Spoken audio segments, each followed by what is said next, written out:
assento, por favor. Quero louvar a Deus pela vida de cada um dos irmãos que estão presentes nesse culto, nessa noite, como também os nossos dirigentes, os pastores e congregações. Que Deus abençoe. E dizer para os irmãos que é muito bom estarmos na casa do Senhor. Amém? O salmista diz no Salmo de número 122: alegrei-me quando me disseram, vamos à casa do Senhor. Tenho plena convicção que cada um dos irmãos que estão aqui não estão por obrigação, mas estão motivados pela alegria, pelo sentimento nobre de entender que o Senhor se faz presente nessa reunião, nessa noite. Salmista no Salmo de número 27, verso 4, ele diz uma coisa: pedi ao Senhor e a buscarei. Possa morar todos os dias na casa do Senhor para aprender o seu santo tempo. Então, irmãos, é um privilégio muito grande, né? Salmo 84 diz: quão são o Senhor dos teus tabernáculos, a minha alma está anelante e desfalece pelos teus atos.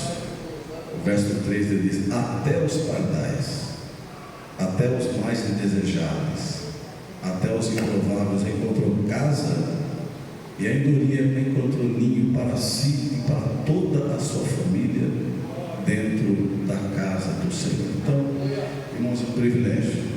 Às vezes a gente vem para a casa do Senhor até cansado, às vezes não estamos tão bem de saúde, mas o prazer, a alegria, irmãos, nos impulsiona a estar aqui nesta noite. Eu quero, inclusive, pedir oração para minha esposa, que ela não se encontra muito bem. Bom, vou aqui começar pelos avisos, irmãos. Nós temos aqui, esse final de semana, nós vamos aqui receber o nosso grupo de varões do setor, e nós vamos realizar aqui, permitindo o Senhor, o primeiro encontro de varões na nossa sede. Eu peço aos irmãos, a família e todos aqueles que fazem parte desse grupo, irmãos, que venham participar desse trabalho. Teremos aqui cantores, nós vamos estar ouvindo aqui também a pregação da palavra de Deus por dois pastores setoriais.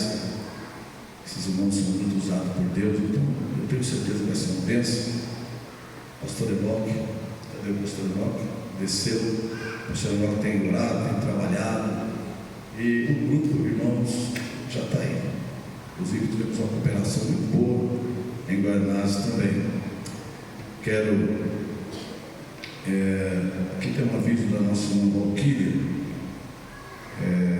presidente setorial, pede para avisar segunda-feira, dia 7 às 19 horas, tem ensaio setorial com todas as irmãs.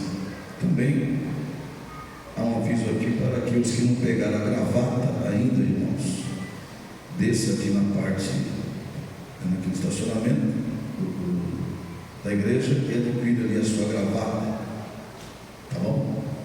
Quero agradecer a Deus pela vida do pastor Severino.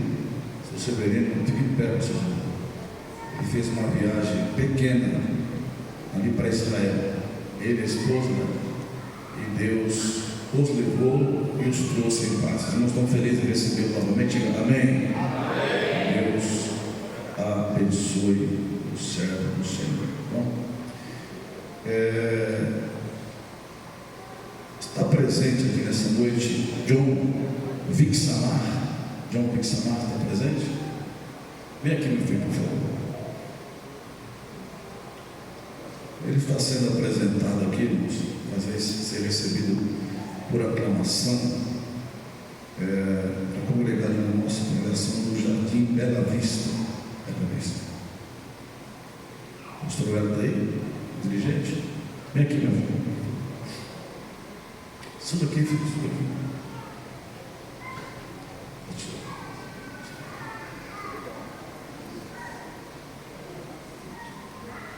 Ele veio do Haiti, ele é haitiano, você é haitiano?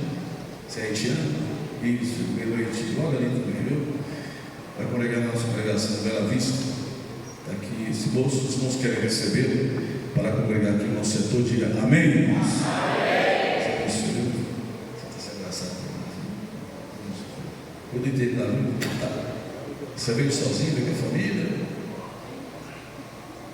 Ah, está com mais de 15 anos aqui, então é brasileiro. Meus irmãos, vamos abrir as Bíblias e vamos ler aqui uma pequena história registrada no livro de Lucas, no capítulo de número 4 e o verso de número 37, e nós vamos ler até 43 ou 44.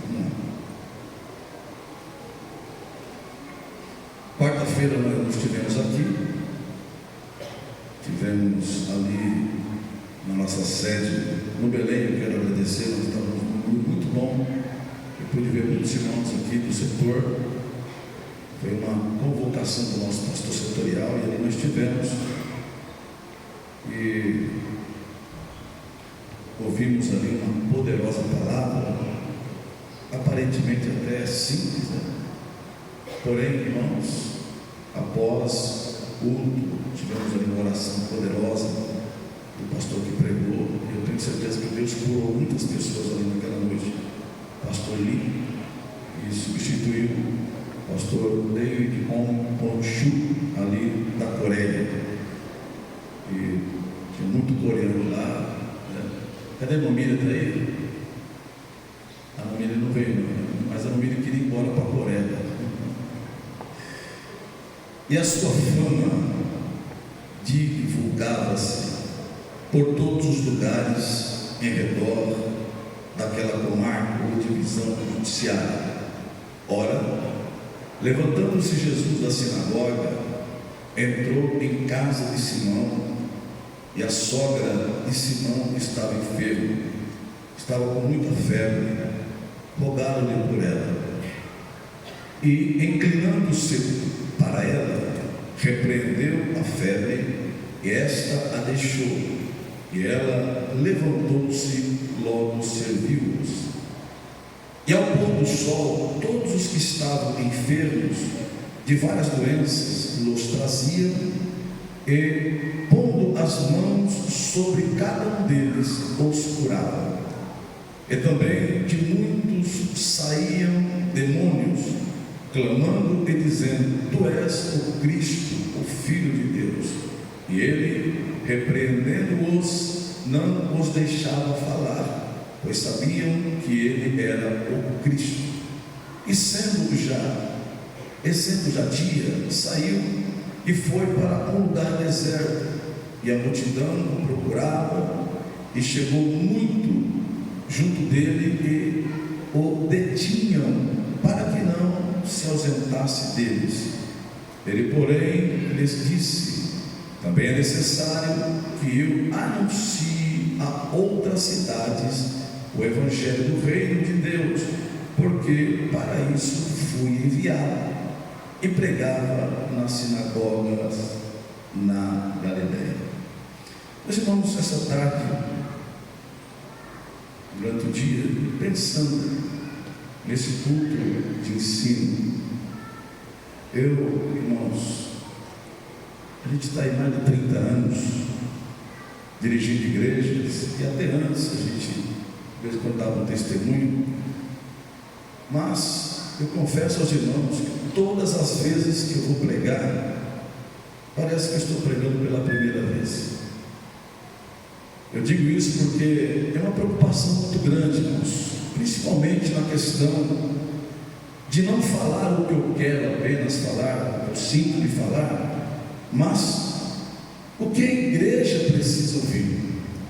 Eu tenho certeza que até se tratar pelo Belém. Belém significa casa de pão, casa de pão. E se não tem pão, o povo vai embora, ou vai buscar outro lugar que tem pão. Então, o nosso, como é que eu vou dizer aqui? A nossa maior responsabilidade como pastores de igreja é entregar o pão do céu para o alimento da igreja. Então, irmãos, quando eu leio esse texto, me vem um pensamento. Às vezes eu penso como que era Jesus. Como que era Jesus no seu dia a dia? Não com relação à sua inteligência, o seu caráter, o seu físico, mas com relação à sua personalidade. Como é que Jesus era com as pessoas no seu dia a dia? Como é que ele tratava as pessoas? Sabe por que eu digo isso, irmãos? Porque por um tempo, irmãos, me passaram um Jesus que não sorria, pastores. Me passaram um Jesus que não sorria. Me passaram um Jesus sério. Me passaram um Jesus carrancudo. Me passaram um Jesus bravo. Um Jesus que criticava tudo. Porém, irmãos, com o tempo eu passei a ler as Escrituras, a ler os Evangelhos, e eu pude ver, irmãos, e certificar que Jesus era uma pessoa leve. Jesus era uma pessoa sensível. Jesus era uma pessoa compassiva. Era uma pessoa altruísta, que se colocava no lugar da dor das pessoas. É um Jesus que não dispensava as pessoas vazias. Era um Jesus que valia a pena estar com ele. Valia a pena tomar tempo com ele. É tão certo isso que quando os discípulos de Emaús, eles estavam na mesa conversando com Jesus, ele dizia: não vai embora. Não vai embora. Está tão bom estar aqui na mesa com o Senhor. Então, irmãos, eu posso entender que o Jesus que nós servimos é um Jesus amigo. Ele diz: eu não chamo vocês de servos, mas eu chamo vocês de amigos. É um Jesus, irmãos, que vale a pena estar com ele. Refeição para Jesus não era simplesmente comer, não era simplesmente se alimentar. Refeição com Jesus era um momento de comunhão, era um momento de coinonia, era um momento de Jesus alcançar os corações das pessoas. Jesus ia muito mais além do que a aparência, porque Jesus não conhecia sua aparência, mas ele conhecia o interior das pessoas. Eu vou dizer para os irmãos aqui, por que eu cheguei a essa conclusão? Porque, irmãos, as crianças, permita fazer essa observação, as crianças gostavam de Jesus. Pastor, as crianças gostavam de Jesus. As crianças gostavam de cercar Jesus, de acompanhar Jesus, de ir onde Jesus estava. Marcos registra que isso causou até um certo desconforto para os discípulos que estavam seguindo Jesus, e quiseram impedir que as crianças se aproximassem de Jesus. Jesus disse: não faça isso, não faça tal, porque elas me pertencem. Jesus pegava as crianças no colo e as abençoava. Ou seja, irmãos, criança não gosta de pessoa carrancuda, criança não gosta de pessoa brava, criança gosta de pessoas que abraçam, que pegam no colo. Eu vou dizer para os irmãos aqui, irmãos, eu posso estar com muita gente aqui, mas chegou um pequenino aqui, eu paro tudo, pego no colo, irmãos, é isso aí. Eu gosto disso. gosto de criança.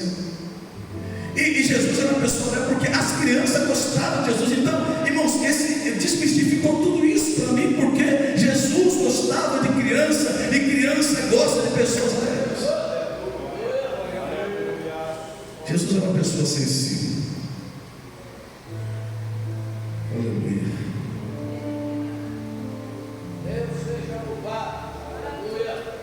Eu me lembro, irmãos, que Jesus chegou no túmulo de Lázaro, sabendo que o ia ressuscitar, mas Jesus chorou. Ele chora, ou seja, ele é compassivo. A palavra que eu tenho nessa noite, irmãos, para você é essa: não importa a tua dor, mas a tua dor dói em Jesus. Eu vou repetir de novo. Não importa a tua dor, não importa aquilo que está te causando dor, de preocupação, mas eu quero dizer, a sua dor dói em Jesus.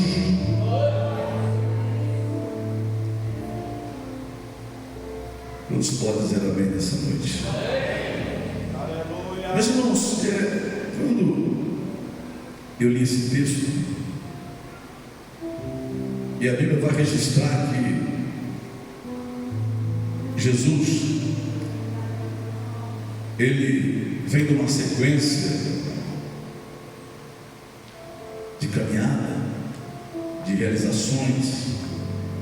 Capítulo 3 registra um ato muito interessante, que foi o batismo de Jesus.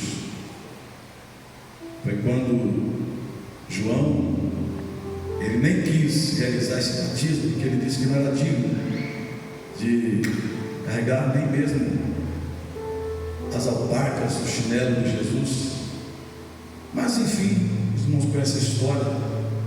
Jesus é batizado, e após o seu batismo, ele ouve uma voz do céu que dizia: eis aqui meu filho amado. Irmãos, que expressão linda! Eis aqui o meu filho amado, a quem eu me comprazo, a quem eu me alegro, a quem me dá prazer. Isso foi muito significativo para Jesus, irmãos, porque não foi antes de Jesus ir para o deserto, mas não foi depois que Jesus foi para o deserto, mas sim, foi antes dele ir para o deserto. Ele ouve esta palavra: eis aqui o meu filho, a quem eu me comprazo, a quem me alegro. Depois ele vai para o deserto, e no deserto ele ouve: se tu és o filho de Deus. Ele foi tentado no deserto: se tu és o filho de Deus, transforme essas pedras em pães. Ou seja, o que o diabo quis dizer? Quis colocar uma dúvida no coração de Jesus, se ele era realmente o filho de Deus. Porém, irmãos, momento antes, houve uma declaração do céu: tu és o meu filho, e não é um filho qualquer, é um filho amado, a quem eu tenho me comprazido, a quem me comprazo. Por isso, irmãos, que é muito importante nós abrir a boca e declarar para o seu. Você declara para o seu filho, você declara para o companheiro, porque é muito importante, irmãos. Porque na hora da tentação, Jesus não teve dúvida, não. Antes de eu vir para esse deserto, eu recebi uma palavra do céu que eu sou filho de Deus e filho amado, a quem ele tem prazer. Jesus, irmãos, ele nasce em Belém, ele cresce em Nazaré. Nazaré teve a sua infância. Nazaré, ele brincava, permita dizer, de bolinha de gude. Não sei se tinha naquela época, não sei se tinha pipa naquela época. Jesus teve a infância dele lá. E sabe, figurinha, não sei, ou outro tipo de brincadeira. Mas Jesus teve a sua infância em Nazaré. Porém, irmãos, o quartel-general de Jesus era em Cafarnaum, e ele fez muitos milagres, poder citar aqui muitos milagres que Jesus fez em Cafarnaum. E expulsaram ele de Nazaré. Você vai seguir na sequência aqui. Ele é expulso de Nazaré. E ele cura o endemoniado. E ele está ali, irmãos, em Cafarnaum. E a Bíblia vai dizer que era um sábado. Era um sábado. E no sábado eles costumavam ir para a sinagoga. Sinagoga era o lugar de adoração, era o lugar deles de adorar, era o culto deles, era o lugar de ensinamento. E ele está ali, na sinagoga. Logo quando ele sai da sinagoga, irmãos, ele vai para a casa, como nós lemos aqui. E olha, levantando-se Jesus da sinagoga, entrou em casa de Simão, e a sogra de Simão estava enferma, com grande febre, e rogaram-lhe por ela. Então, Jesus sai da sinagoga, ele vai para a casa de Pedro, vai para a casa da sogra de Pedro, e eu acredito, irmãos, que a refeição do sábado era uma refeição muito especial. Mas quando ele chega lá, a cozinheira da casa, que era a sogra de Pedro, irmãos, estava enferma. E consequentemente, ela não fez a refeição daquele dia. Aí Jesus chega com os seus discípulos, quem sabe para cear, mas só que não tinha ceia. Ela estava no quarto, e estava doente. Estava com uma febre muito grande, como diz a Bíblia. Naquele tempo, irmãos, havia 3 tipos de febre: febre de Malta, que acompanhava de grande anemia, e a pessoa ficava muito debilitada. Existia a febre tifoide, era uma febre intermitente que vinha, voltava, mas existia uma febre, irmãos, mais perigosa, que era a febre da malária. Aquela região pantanosa do Jordão era infestada deste mosquito da malária, e alguns até diziam, irmãos, que não era uma enfermidade simples, era chamado de febre mortal. Ou seja, só um milagre de Deus poderia restaurar esta mulher. Porém, irmãos, o Deus que nós servimos, para ele não tem esse negócio de uma dorzinha de dente, não tem esse negócio de uma dor de cabeça, ou outra qualquer enfermidade. Irmãos, Jesus, irmãos, ele é todo poderoso. Eu tenho sentido de Deus, irmão, nesses últimos dias. Eu tenho ouvido o testemunho, irmãos, que Jesus ainda cura a enfermidade. Não importa a enfermidade, irmãos, que você tem, Jesus tem poder para curar todos os tipos de enfermidade. Sabe por que eu digo isso, irmãos? Porque nós, pastores, precisamos pregar mais que Jesus cura, irmãos, que Jesus restaura, que Jesus muda situações, que não há coisa impossível que o pastor pregou aqui na quarta-feira que ele não possa fazer. Sabe, irmãos, o que os nossos pioneiros pregavam? Mensagem simples. Que mensagem era essa? Jesus salva, cura e batiza com o Espírito Santo, e vai voltar e vai levar para o céu. O que Jesus nos ensinou, irmãos, na Bíblia? E porão as mãos sobre os enfermos e eles serão curados. Nós precisamos, irmãos, falar de cura para ativar a fé das pessoas que ouvem.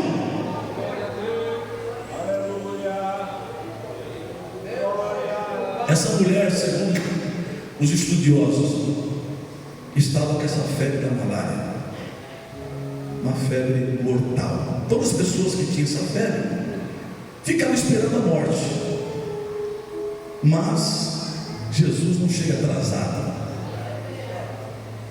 Jesus chegou na hora. Estava todo mundo lá preocupado na casa, Mas de repente, irmãos, o Nazareno entra por aquela porta. Eu imagino assim, irmãos, eles não hesitaram, eles foram para cima de Jesus e disseram: cura ela está doente, cura ela, cura ela, cura ela. E Jesus, irmãos, foi até onde ele estava e Jesus curou ela. Agora você sabe o que me chama a atenção? É que não foi antes da cura, mas depois da cura, a Bíblia diz que ela passou a servir. Olha esse detalhe. Ou seja, a enfermidade impedia que ela servisse. A enfermidade impedia que ela fosse o que ela era antes da enfermidade. E ela passa a servir.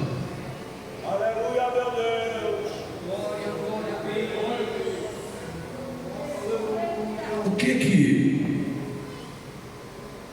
essa história, irmãos, pode nos ensinar? Diga comigo: toda oração é considerada por Jesus com o mesmo carinho. A oração não perturba Jesus.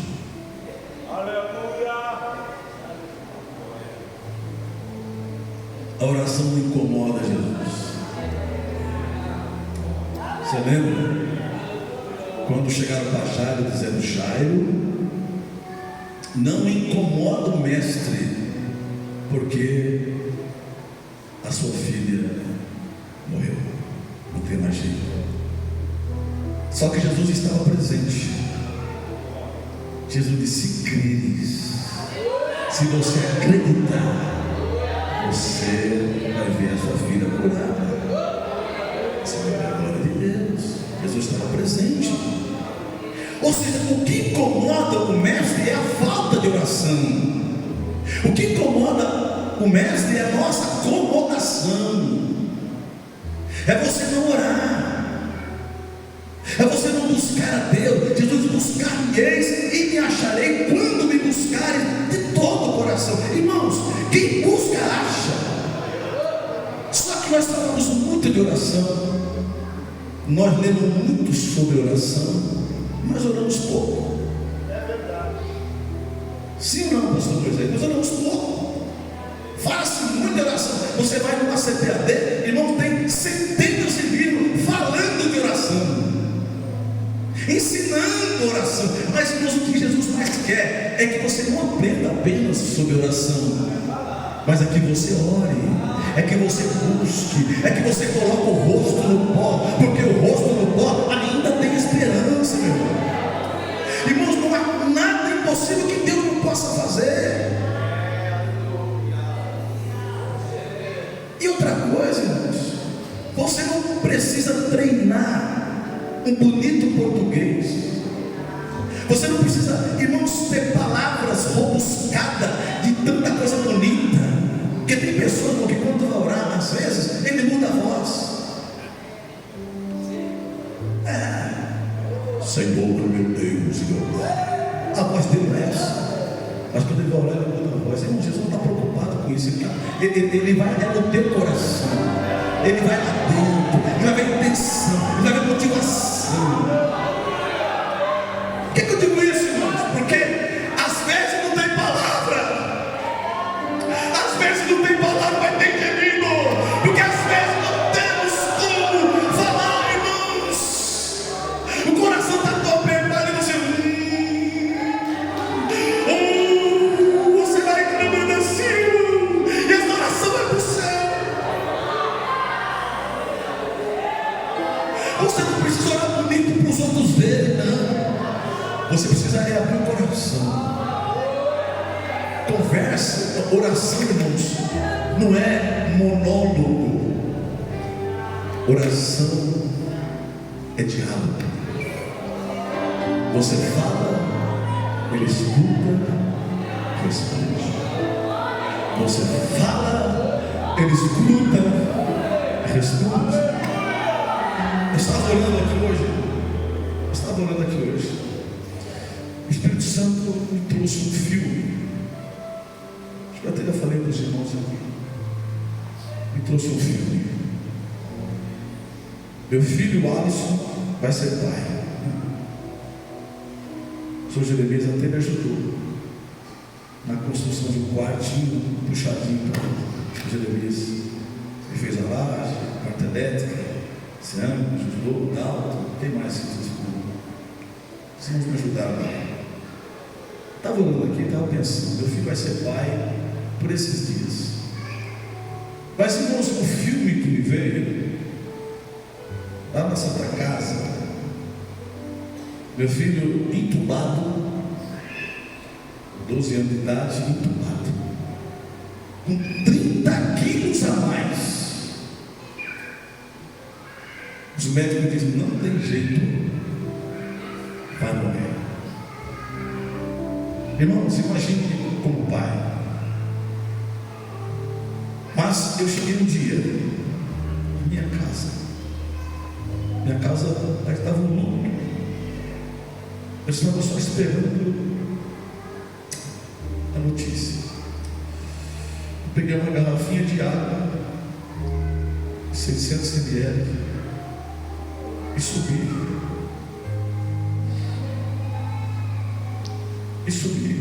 No quarto, não estava acabado ainda, estava só o chão batido. Eu disse para minha esposa, não me chama para nada, eu vou conversar com Deus, eu vou falar com Deus. Eu subi naquele quarto, era umas 10 horas da manhã. Eu sentava, era joelho, deitado, clamando ao Senhor: Senhor, não deixe meu filho morrer. Senhor, cura meu filho. Entra naquela UTI. E fui orando. 10 horas da noite, depois de umas 12 horas, minha esposa subiu. Porém, um pouco antes, eu senti um refrigério muito grande. Eu senti que o Senhor tinha respondido a minha oração. Irmãos, eu subi de um jeito e desci de outro jeito. Eu subi, irmãos, com o coração apertado, quebrado. Parece que Deus tinha me abandonado. Mas quando eu ouvi a voz de Deus, irmãos, eu desci. Eu estou vendo meu filho hoje, o pastor conhece ele. Casou. Quando estava no estacionamento, disse que ia ser infértil. Ia ser infértil, que jamais poderia ser pai. Mas, irmãos, a última palavra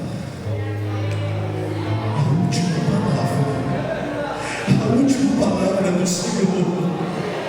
Não há nada impossível que Deus não possa fazer, irmãos. Ele sabe como fazer. Por esses dias, até o dia 15 agora, casou, tem a vida dele. Quando eu olho para ele, irmãos, eu vejo um milagre. Eu me lembro que no momento mais difícil, o Rafael Dias, que é casado com a minha filha Ariana, nem ela não morava ainda, ele estava pastoreando São João. No momento mais difícil, ele levantou e começou a louvar o Senhor com aquele: pode um milagre sim acontecer quando você acreditar. Me ajuda.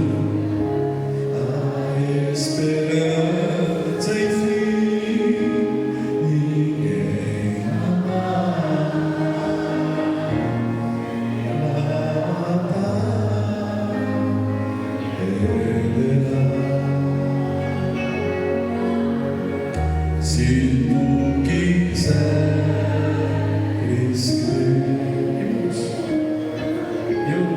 Naquele momento eu segurei este hino. Por este hino, eu falei: eu já estou de posse do meu milagre. O meu milagre já chegou. Eu volto a dizer, estar ali orando e pensando que meu filho vai ser pai. Vai ser pai da Maria. Deus, irmãos, faz coisas maiores,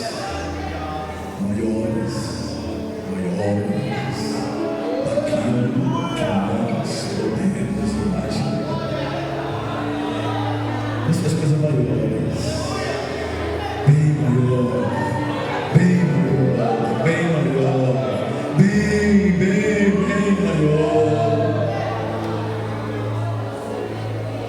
Eu não queria um filho. Deus deu um profeta, Deus deu um juiz e Deus deu um sacerdote. Ela queria um filho só. Que Deus sempre dá a mais daquilo que você pede. Então, irmãos, nós já estamos encerrando. Não precisa mudar a voz, não precisa enfeitar, não precisa mostrar que você sabe orar bonito. O que nós precisamos, irmãos, é rasgar o coração. Há um coração quebrantado e contrito, Deus não despreza. É coração quebrantado. Ninguém precisa saber que você está orando, não, irmãos. Não. Uma segunda coisa, tudo aquilo, irmãos, diga comigo, tudo aquilo que impede de eu servir, de ser o que somos, é alvo da atenção de Jesus. Eu vou dizer uma coisa aqui, irmãos. Você pode estar aqui hoje e às vezes relembrando, às vezes vem aquele saudosismo, como que você era na obra de Deus, a forma que você servia. Você tinha saúde, você tinha motivação, você tinha disposição, você tinha muitas coisas, irmãos, que o ajudavam a fazer o melhor para Deus. Essa mulher naquele dia não fez a refeição. Era um almoço, irmãos, o sábado era uma refeição mais importante deles, dos judeus. Só que na casa da sogra de Pedro não tinha refeição. Só que quando Jesus chega, irmãos, ele resolve o problema e ela passa a servir, ou seja, ela passa a ser o que ela era. Vocês estão me entendendo aqui? Então tudo aquilo, irmãos, que impede de ser o que você era, é causa da preocupação de Jesus, irmãos. Dessa noite, quem sabe você está aqui dizendo: eu não sou mais o que eu era, eu não fazia mais o que eu fazia. Essa noite Deus te trouxe aqui para dizer que essa situação não preocupa Jesus. Eu não canto hoje como eu cantava antes, eu não toco hoje como eu tocava antes, eu não faço hoje o que eu fazia antes. E enfim, irmãos, isso causa uma preocupação em Jesus. Vocês estão me entendendo aqui nessa noite, irmãos? Deus falou muito forte dentro do meu coração e não se preocupou Jesus. Jesus resolveu o problema instantaneamente e ela passou a servir. Aonde que ela foi? Permita dizer, ela foi para a cozinha. Traga aí o arroz, traga o feijão, traga aí a mistura. Vai ter almoço aqui hoje ainda, porque eu estou pronta para servir, porque Jesus me curou. E às vezes a cura não é física, a cura, irmãos, é emocional, sentimental, que impede de você o que você é na sua casa, impede de você ser o que você era com os seus filhos, com o seu marido, com as pessoas. Isso causa preocupação em Jesus. E eu vou terminar. Uma outra coisa, irmãos, diga comigo, todas as pessoas são acolhidas por Jesus com a mesma dignidade. Vamos repetir de novo. Todas as pessoas são acolhidas por Jesus com a mesma dignidade. Por que eu digo isso aqui? Uma coisa, pastor Jeremias, é curar a sogra de Pedro, é curar a sogra do seu discípulo, do seu seguidor, pessoa que estava andando com ele. Mas quando Jesus sai pelas portas da frente, porque ele não saiu pela porta do fundo. Jesus sabia que tinha uma grande multidão na porta, esperando ele sair, para receber o que aquela mulher recebeu, para receber a bênção que aquela mulher recebeu. Então tinha pessoas mal cheirosas, que saíram do cemitério, tinha tanto tipo de pessoa ali, aleijada, cega, paralítica, enfim, não tinha muita gente ali, era uma multidão muito grande. Diga comigo, Jesus não saiu pela porta do fundo, ele saiu pela porta da frente. E quando ele vai sair, ele já começa a esbarrar com as pessoas. E a Bíblia vai dizer que ele impõe as mãos sobre todas elas. Jesus não fez negócio de atacar. Ele foi, porque pôs a mão em uma, pôs a mão em outra, pôs a mão em outra. O paralítico que levantou, o cego viu. Enfim, irmãos, ele foi curando todos. Todas as pessoas são acolhidas por Jesus com a mesma dignidade. Jesus não faz acepção de pessoas. Por que eu estou dizendo aqui esta noite? Porque infelizmente tem pessoas dentro das nossas igrejas que se vê filho de segunda classe, que se vê como abastados. Parece que não são alcançados pela bondade e a misericórdia de Jesus. Porque, irmãos, a bondade de Deus é graça. Nós não recebemos por mérito, recebemos por graça, por misericórdia, por bondade. Não, irmãos. Tudo que recebemos da parte do Senhor é por bondade, por graça. Não tem a ver com mérito. O Senhor nos vê todos iguais. Ele não está preocupado com seu carro 2025. Não, ele não está preocupado se você tem uma BMW, se você mora em um lugar de luxo, ou se você mora numa comunidade. Ele te vê. Nós, pela nossa idiotice, às vezes fazemos acepção de pessoas, mas Jesus não. Todas as pessoas são acolhidas por Ele com a mesma dignidade. O que Ele fez para a sogra de Pedro, Ele fez para aquela multidão que estava ali fora. E isso que me impressiona, irmãos, porque com isso eu passo a conhecer quem é o Jesus que eu sirvo. Todos, sem exceção de ninguém, são acolhidos por Ele com a mesma dignidade.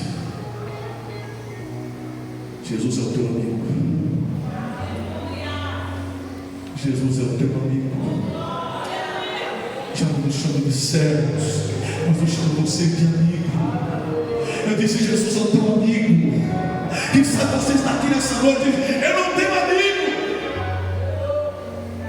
Eu já vi muitas pessoas dizendo: eu não tenho amigo, não tenho amiga.